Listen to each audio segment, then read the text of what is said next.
Research proposal की tension हो रही है, एग्जामिनेशन पास आ रहा है, सबमिट करना है, डिफरेंट यूनिवर्सिटीज़ में डिफरेंट फॉर्मेट है, कहीं एग्जामिनेशन है तो कहीं ऑनलाइन फॉर्म सबमिट करना है।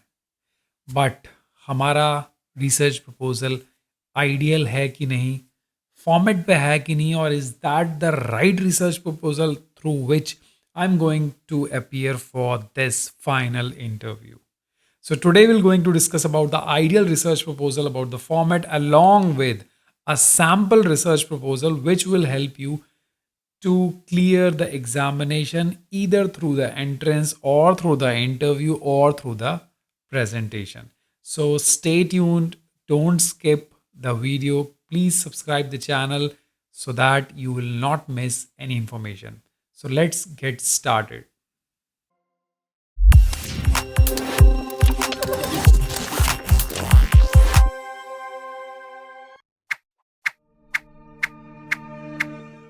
So, how to compile an ideal research proposal?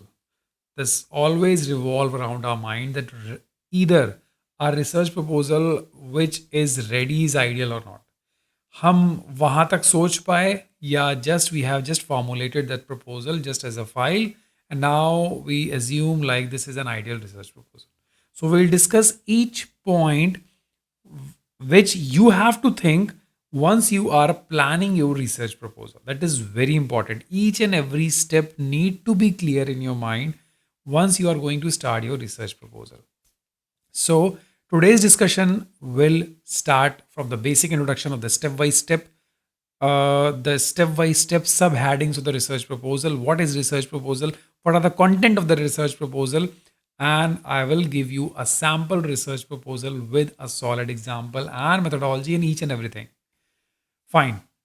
So ये स्लाइड देखने के बाद I guess you will be very like comfortable कि what are the components of the research proposal. Is it? Yes. So the research proposal like the 6 components I can say.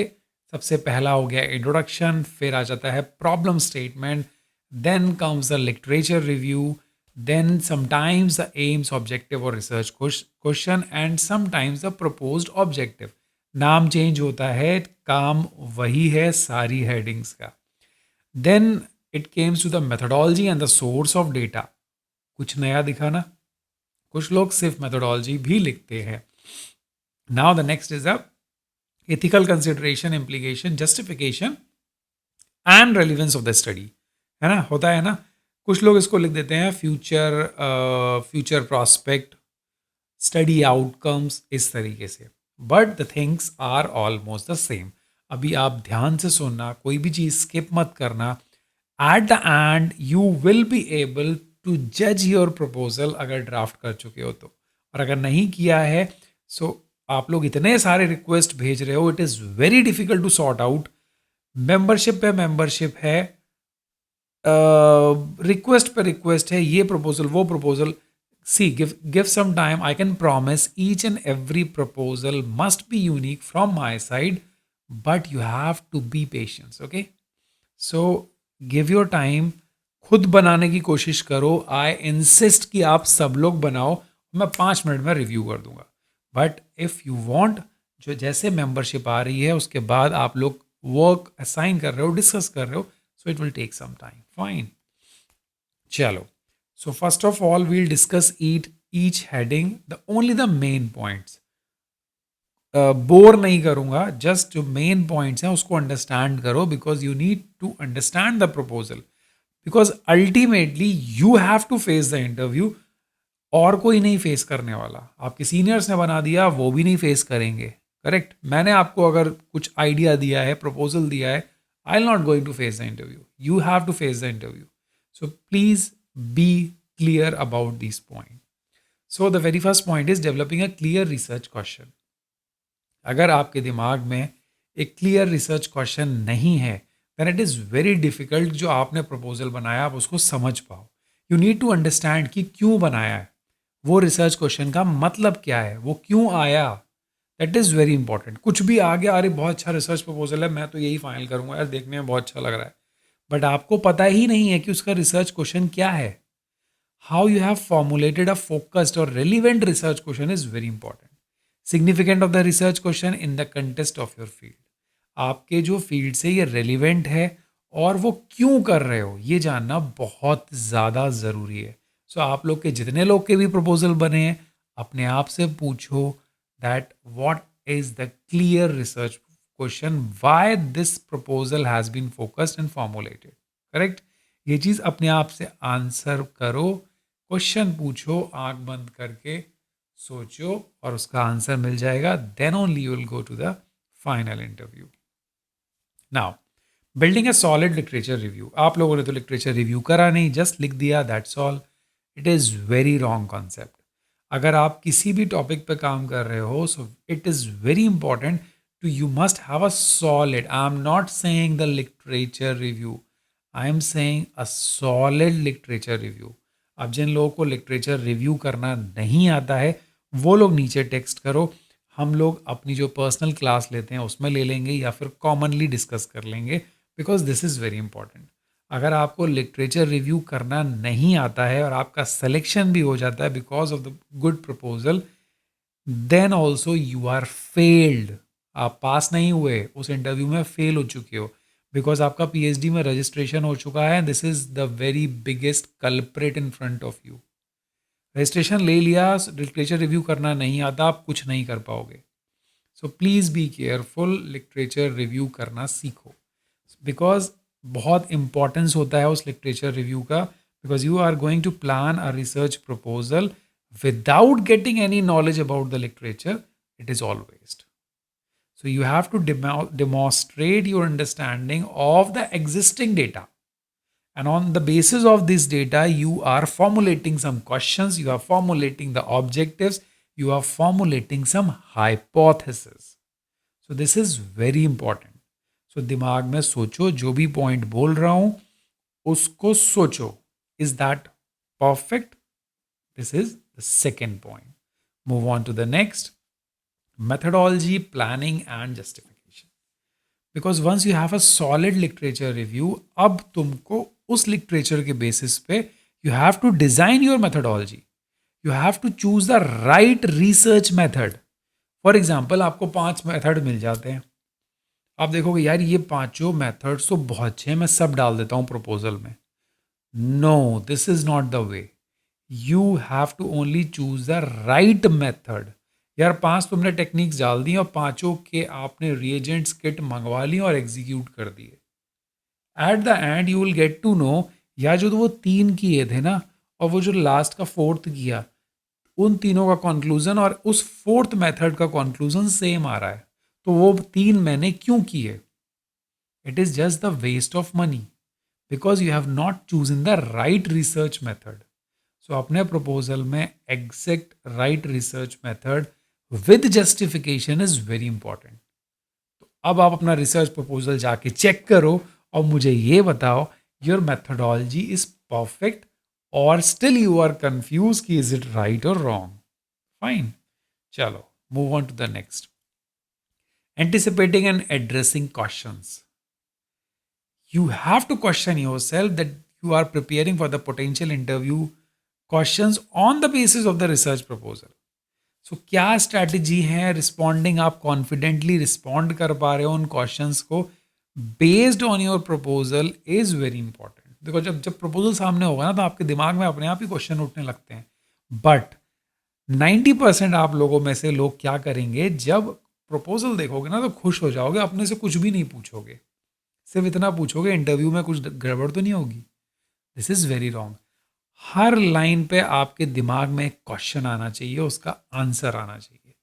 Then you are at the right stage.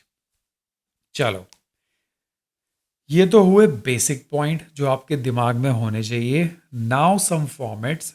C, universities wise this research proposal format varies. May be DU कुछ और format मांगे, JNU, BBAU, IGNOU या कोई भी और, ये जामिया मिलिया, अलग अलग फॉर्मेट्स हैं. फाइन. BHU, DU, तो सबके फॉर्मेट्स अलग हैं और फॉर्मेट्स अलग होने से कुछ नहीं होता. प्रपोजल का कॉन्सेप्ट एक ही रहेगा. So please stick to the concept. Now start drafting a proposal. हम एक प्रपोजल ड्राफ्ट कर रहे हैं जिसका की टाइटल है in vivo wound healing activity and in vitro anti-cancerous activity of polyherbal nano formulation. जो इस फील्ड के होंगे वो इसको समझ जाएंगे, बट जो इस फील्ड के नहीं हो वो भी इसको समझेंगे, because I am not going to explain about the wound healing activity और animal activity. I am just focusing on the proposal and its content. So please don't think कि यार ये बायोलॉजी के कंटेंट बता रहे हैं सो स्किप कर दो, आप अपना नुकसान करोगे. Please listen it very carefully. Now, this is the title. So, what I'm going to focus in this slide is like you have to be focused on the title. It must be short, it must be clear. कोई sentence या paragraph में नहीं होगा, और जो message आप देना चाह रहे हो, जो आपका ऑब्जेक्टिव है, वो टाइटल से क्लियर होना चाहिए. Is it fine? आप न्यूज़पेपर में हेडिंग पढ़ते होगे, इंग्लिश के न्यूज़पेपर देखना, उनके हेडिंग्स के अंदर कभी बिना सेंटेंसेस वो नहीं होते, लाइक लॉन्ग सेंटेंसेस नहीं होते, लाइक इज और were with another. Direct statement होता है. आप इसके अंदर भी देखो, हमारे भी कहीं पर नहीं है was, is, were, along with, है ना, ऐसे नहीं मिलेंगे. आपको शॉर्ट क्लियर सेंटेंस में नहीं होना चाहिए और मैसेज देना चाहिए. सो this is about the title of your proposal. Now second comes the introduction. Introduction आपको पता ही है. इट डिपेंड कि वो कितना वर्ड लेंथ मांग रहे हैं. अगर वो 100 वर्ड्स मांग रहे हैं, 200 वर्ड्स मांग रहे हैं, 300, so you just give your introduction according to that. It must be short, direct, sentence form में होगा. सॉरी, ये यहाँ कॉपी पेस्ट हो गया है. And it must B objective based. ठीक है, जैसे आपने वुंड हीलिंग या कैंसर के बारे में छोटा सा लिखा और फिर लिख दिया this proposal focus on polyherbal. आपको अपने प्रपोजल को लेते हुए इंट्रोडक्शन को खींचना है. 2 पैराग्राफ कर रहे हो, सो एक में लिख दो इंट्रोडक्शन, सेकंड में छोटा सा वो लिख दो. So 2 paragraphs are enough. But again I am telling you, it depend upon the demand. कौन सी यूनिवर्सिटी कैसा मांग रही है, क्या चीज मांग रही है, that you have to follow. Now comes the problem statement. Problem statement as the name suggest, problem क्यों कर रहे हो वो proposal, that is very important. So आपने लिख दिया करेंटली वुंड हीलिंग और कैंसर ट्रीटमेंट जो है मोडालिटीज, वो often exhibit limitation including delayed wound healing, side effect, resistant. So what you are doing to, आप जो करने वाले हो वो चैलेंज एक ऑल्टरनेटिव अप्रोच को लोगे, पॉलीहर्बल फॉर्मुलेशन को लोगे, नैनो फॉर्मुलेशन बनाओगे और बायोलॉजिटी इन्हांस करोगे. So your problem statement must be direct and it is based on your objective. कि यार ये बहुत बड़ी प्रॉब्लम है वुंड हीलिंग, कुछ होता नहीं है, एंड आप इसको सॉल्व करने के लिए क्या क्या कर रहे हो. So that is your problem statement, right. Now move on to the literature review. Literature review will be based on the existing literature. For example, wound healing के अंदर किसी ने अच्छा काम किया है, related to some herbal medicine, आप quote कर दो. Related to some polyherbal nano formulation, कोई और कर दो कोट. ठीक है, तो इस तरीके से आपको लेटेस्ट, मैक्सिमम लास्ट 5 ईयर और उनका final conclusion and only the relevant point you have to quote in the review of literature section. कोई लंबा लिखने की जरूरत नहीं है, DOI ये वो, जस्ट नाम लिखो, Gupta et al, Agarwal et al, यूई et al, etcetera etcetera etcetera. ठीक है. Now the aims. Aims must be to the point and novel and why you want to do. This is your aim. तो देखो, aim और objective almost and almost same होते हैं, बस लिखने का तरीका अलग होता है. The primary aim of the research आ गया same. Specific objective include assessing the impact of this. मतलब ये पैरामीटर्स बता दिया आपने कि क्या चीज़ मेजर करोगे. wound closure, analyzing tissue regeneration, investigating toxicity in cell lines. Fine. तो एम आपने बताया लाइन लिखते हुए, primary aim of the research, like this. Now comes the objective. देखो, ऑब्जेक्टिव जो होंगे ना, बिल्कुल टू दी पॉइंट. अगर मुझे 3 साल का काम है, 4 साल का काम है, तो मैं 4 ऑब्जेक्टिव बिल्कुल डिफाइन करूंगा जिसके अंदर आपका वर्क डिज़ाइन होगा. जैसे पॉलीहर्बल नैनो फॉर्मुलेशन फॉर्मुलेट करूंगा, करेक्टराइज करूंगा 6 महीने के अंदर. फाइन. इन विवो बून डीलिंग एक्टिविटी देखूंगा एनिमल मॉडल का नेक्स्ट 6 मंथ के अंदर। इन विट्रो कैंसर एक्टिविटी देखूंगा सेल लाइन में नेक्स्ट 6 मंथ के अंदर। और 1 साल में मॉलिकुलर मैकेनिज्म करूंगा। So this is like straightforward objective. Point wise question wise start to और स्टडी, इस तरीके से आपको ऑब्जेक्टिव स्टार्ट करने हैं। एक बार दोबारा आपने चेक कर लो जो भी प्रपोजल फाइनल किए हो। Now comes a research question, Q form, it must be in a question form. आप ऑब्जेक्टिव्स को ही पूछोगे अपने आप से, like how does polyherbal formulation influence the wound closure.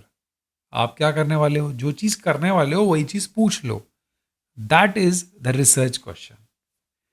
What are the effect of this, यार करने वाले हो वही चीज बट पूछ रहे हो क्या इसके इफेक्ट्स आएंगे। Yes. What is the cytotoxic protection, कहीं ऐसा तो नहीं वो साइटोटॉक्सिक होगा, ये भी आप करोगे।